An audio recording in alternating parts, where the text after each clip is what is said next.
എല്ലാവർക്കും സ്വാഗതം.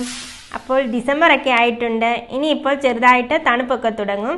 അപ്പോൾ തണുപ്പൊക്കെ ഉള്ളപ്പോൾ നല്ല ചൂടോട് കഴിക്കാൻ പറ്റുന്ന ഒരു വെജിറ്റബിൾ സൂപ്പിൻ്റെ റെസിപ്പിയാണ് ഇന്ന് ചെയ്യുന്നത്.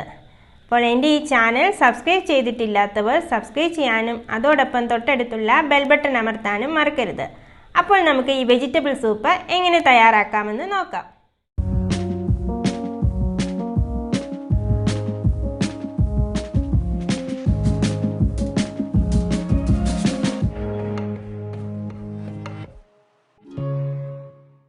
ആദ്യമായിട്ട് ഒരു പാൻ വെച്ച് കൊടുത്തിട്ടുണ്ട്. അതൊന്ന് ചൂടായി വരട്ടെ. പാൻ ചൂടായിട്ടുണ്ട്. ഞാൻ ഇതിലേക്ക് അല്പം എണ്ണ ഒഴിച്ച് കൊടുക്കാൻ പോകും. ഞാനിവിടെ സൺഫ്ലവർ ഓയിലാണ് എടുക്കുന്നത്. എണ്ണ ഒഴിച്ച് കൊടുത്തിട്ടുണ്ട്. ഇതിലേക്ക് ആദ്യം ചേർത്ത് കൊടുക്കേണ്ടത് വെളുത്തുള്ളിയാണ്. ഞാനിവിടെ അത്യാവശ്യം സൈസുള്ള ഒരു 3 വെളുത്തുള്ളി എടുത്തിട്ടുണ്ട്. അത് ഇതേപോലെ ചെറുതായി അരിഞ്ഞാണ് എടുത്തിരിക്കുന്നത്. ഇനി ഇതൊന്ന് ചെറുതായിട്ടൊന്ന് വഴറ്റിയെടുക്കണം.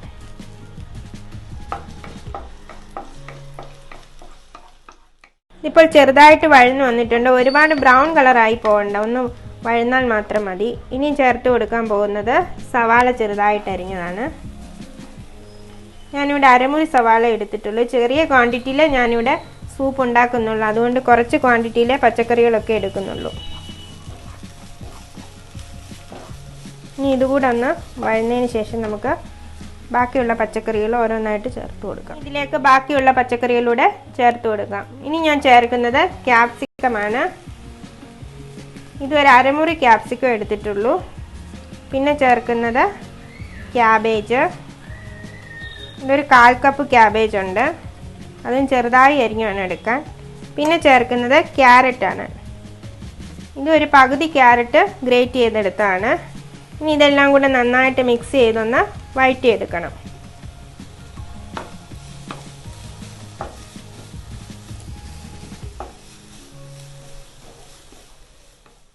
ഇപ്പോൾ ഇത് വഴഞ്ഞിട്ടുണ്ട്. ഞാൻ ഇനി ഇതിലേക്ക് അല്പം ഉപ്പ് ചേർത്ത് കൊടുക്കാൻ പോവാണ്. പിന്നെ ചേർത്ത് കൊടുക്കുന്നത് കുരുമുളക് പൊടിയാണ്. ഞാനിവിടെ ഒരു 1 ടീസ്പൂൺ കുരുമുളക് പൊടി ചേർത്തിട്ടുണ്ട്. എരിവ് കൂടുതൽ വേണമെങ്കിൽ കൂടുതൽ കുരുമുളക് പൊടി ചേർത്ത് കൊടുക്കാം. പിന്നെ ചേർക്കേണ്ടത് പഞ്ചസാരയാണ്. അതും 1 ടീസ്പൂൺ ചേർത്തിട്ടുണ്ട്. ഇനി ഇതെല്ലാം ചേർത്തതിന് ശേഷം നന്നായിട്ടൊന്നുകൂടെ ഇളക്കി കൊടുക്കാം.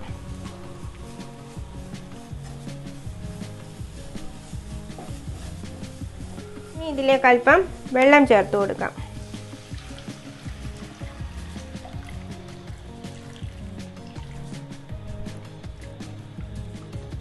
ഞാനിവിടെ 1 ഗ്ലാസ് വെള്ളം ഒഴിച്ചിട്ടുണ്ട്. ഞാൻ എടുത്ത പച്ചക്കറിയുടെ അളവനുസരിച്ചുള്ള വെള്ളമാണ് ഞാൻ ചേർത്ത് കൊടുത്തിട്ടുള്ളത്. ഒരിത്തിരി വെള്ളം കൂടെ ചേർക്കാം.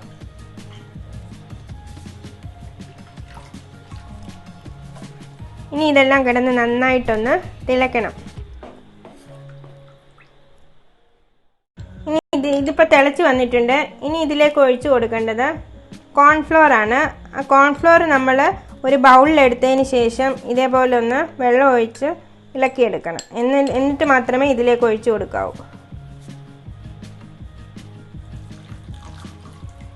ആ സൂപ്പിനൊരു കട്ടി പോലില്ല. ഇത് ഇങ്ങനെ കോൺഫ്ലോർ ചേർക്കുന്നതുകൊണ്ടാണ് ആ ഒരു കട്ടി പോലെ തോന്നിക്കുന്നത്.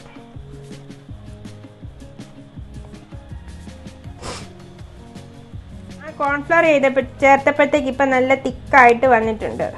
ഇനി ഇതിലേക്ക് ചേർത്ത് കൊടുക്കേണ്ടത് ഒരല്പം സോയാ സോസാണ്.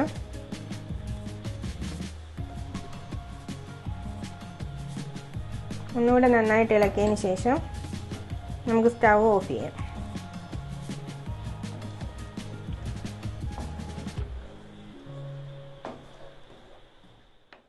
ഇപ്പോൾ ഇത് റെഡി ആയിട്ടുണ്ട്. നമുക്കിനി ഇതൊരു സെർവിങ് ബൗളിലേക്ക് മാറ്റിയെടുക്കാം. രുചികരമായിട്ടുള്ള വെജിറ്റബിൾ സൂപ്പ് ഇപ്പോൾ റെഡി ആയിട്ടുണ്ട്.